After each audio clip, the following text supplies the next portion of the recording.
Here are 5 inspired fragrances stronger than the original. First up, we got a BR540 inspired fragrance, and it is our Moffs Club de Nuit Untold.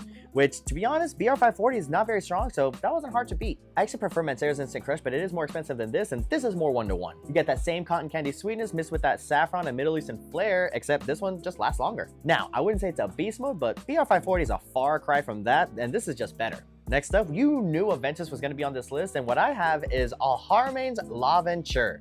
Which this also wasn't too hard because Aventus not exactly known for its performance. I mean, they're also not known for having very consistent batches either, which also does have inconsistent performance. But if you take the average longevity and what you generally think that Aventus smells like, this one kind of beats it. To me, it smells closest to Aventus, or at the very least the batch that I put my nose on. And off my skin, I get like 10 hours off of this and like 6 hours off the original, which that's pretty atrocious. It's not my personal favorite Aventus inspired fragrance, but it is the most one-to-one and it's the one that does outperform it, so that's why it's on this list. Next up, we got another Creed on this list, and it is Centurus, and the fragrance I'm talking about is Rayhan Crimson.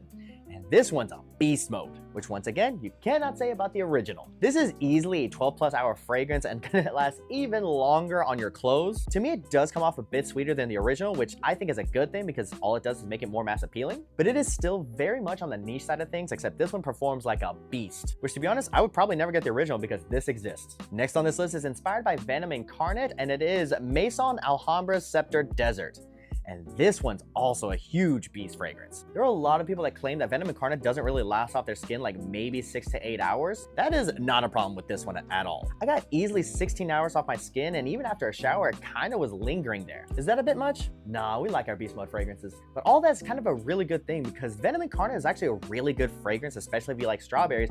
And if it doesn't last too long, it kind of is pretty depressing considering how much money you spent for it. Then this comes along, emulates it, and makes it last that much longer. Yeah, it's kind of a no-brainer. Before we get into the last one, shameless plug, and a fragrance that's not inspired by any other fragrance out there, Costa Carta is still available, and it also performs pretty well. I'm talking like 10+ hours off my skin and at least 2 days off my clothes. You guys know the notes: ginger, mango, vanilla, passion fruit, very mass appealing, very attention grabbing. I mean, who doesn't want a high performing sweet mango fragrance at an affordable price? So if all that sounds good to you, get yours today. Last on this list is inspired by Greenwich Village by Bond Number 9, and the fragrance I'm talking about is Bahara Elegance. And the reason I did what I did before is because I don't like bond number 9. We don't do bond number 9 in this channel. That said, this is basically the same thing, except it's just a higher oil concentration. Same exact notes, not really trying to do any twist to it or anything like that, just trying to make it stronger. That's the entire purpose of this existence, which is great because this smells good and I'd like to have it around for a lot longer. And this is way cheaper. So if you also don't like bond number 9 for the same reasons I don't, highly recommend looking into this one. And like and follow for more fragrance content like this.